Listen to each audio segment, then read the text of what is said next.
ایک بادشاہ نے کسی بات پر خوش ہو کر ایک شخص کو یہ اختیار دیا کہ وہ سورج غروب ہونے تک جتنی زمین کا دائرہ مکمل کرے گا وہ زمین اس کو دے دی جائے گی، اور اگر وہ دائرہ مکمل نہ کر سکا اور سورج غروب ہو گیا تو اسے کچھ نہیں ملے گا۔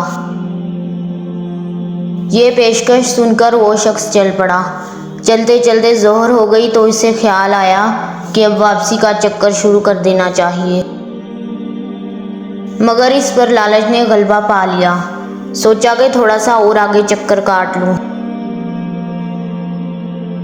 پھر واپسی کا خیال آیا تو سامنے ایک خوبصورت پہاڑ کو دیکھ کر اس نے سوچا اس کو بھی اپنی جاگیر میں شامل کر لینا چاہیے۔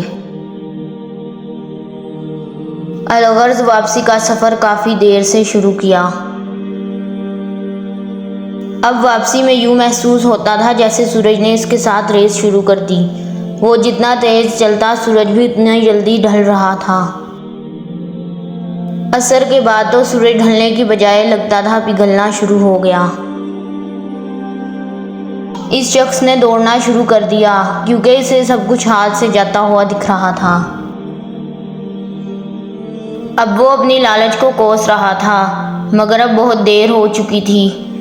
دوڑتے دوڑتے اس کا سینہ درد سے پھٹا جا رہا تھا، مگر وہ تھا کہ بس دوڑے جا رہا تھا۔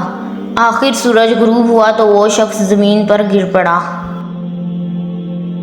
اور اس طرح گرا کہ اس کا سر سٹارٹنگ پوائنٹ کو چھو رہا تھا اور پاؤں واپسی کے دائرے کو مکمل کر رہے تھے۔